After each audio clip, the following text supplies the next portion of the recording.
Look, I genuinely think that sport transformed and changed my life for the better. Having great football coaches, great boxing coaches, great cricket coaches diverted me away from the stuff that my mates were doing. But also the joy of football is you can do it without much resources. All you need is a football and a jumper as a goalpost. And I think what we're trying to do is use these great football clubs we have in London, world renowned, to go into our communities to support more and more young people. I know from personal experience, not every young person has a family that takes them on foreign holidays during the summer holidays. Not every young person has parents that can stay at home and keep them company and keep them busy. Some young people, particularly during holidays and after school, do get sucked into gangs and exploitation and crime. And our policies have been, toughen crime by investing in the police, but toughen the causes of crime by investing in young people, youth clubs, youth workers, working with these football clubs. I think we'll see further progress being made in reducing violent crime in London. I think, the safety of girls and women is an incredibly important issue, and my thoughts are always with the victims and seeing what we can to improve the service that women generally receive. In London, under my leadership, we've strengthened the protection of young people, particularly girls. We've invested record sums, more than £230 million, to tackle violence against women and girls. Because I wasn't confident that we were doing things properly, I asked His Majesty's Inspectorate to come in and look at how the Met Police was protecting young people. We've implemented all the recommendations made by the HMI, so we have a child-first approach in London.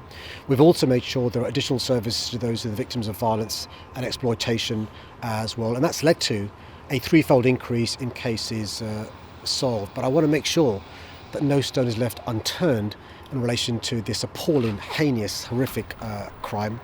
And so I've asked the police to be fully transparent, and that's one of the reasons why they've shared with Londoners and those across the country that as part of the national inquiry, the national review, the police will be going back 15 years, looking at all the cases under the government's, under the inquiry's definition. That includes group-based child sexual exploitation. It will also include peer-to-peer child sexual exploitation, intrafamilial child sexual exploitation, that exploitation that took place in institutions like care homes, peer-to-peer exploitation, criminal gangs as well, to make sure no stone is left unturned to address this heinous crime. I think there's been an issue for decades in London with children being sexually exploited.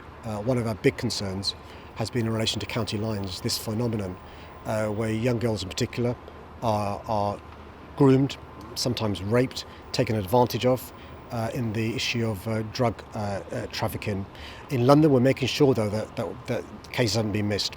And that's why what the Met Police Service is doing is going back 15 years, using the definition provided by the inquiry to make sure no stone is left unturned to address this heinous crime. You've spoken about how London's making efforts towards this, but it's a national problem that's been around. Do you think politicians are unfairly pointing at you specifically in the last few years? Look, it's not about politicians, it's not about me, it's about the victims. And when you see some of these cases in the northern towns, it's heartbreaking. I've got two daughters. It's just unthinkable what some of these girls went through. They deserve and demand justice. It's not about politicians or about political point scoring, it's about making sure justice is done. And that's why I've asked the police. I've been quite clear to the Commissioner and his team, and to their credit they've responded. No stone must be left unturned to make sure justice happens. Well, I think what the Met Police have done is to make sure there's proper partnership. Proper partnership, yes, with the national agencies like the NCA, but also proper partnership with councils, with social services, with health authorities, with schools. We've got to make sure we have a child-first approach across society. The Met Police Service now has a child-first approach, treating young people, as they should be treated. But in the past, that's not always been the case. The Met Police Service has recognised that. I'm hoping all 43 police services recognise that. But it ain't just the police issue.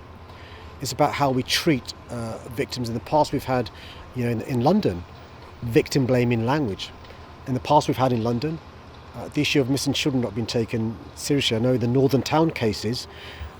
Some of the appalling response from those in positions of power and authority has been this is a, inverted commas, lifestyle choice. That's unacceptable.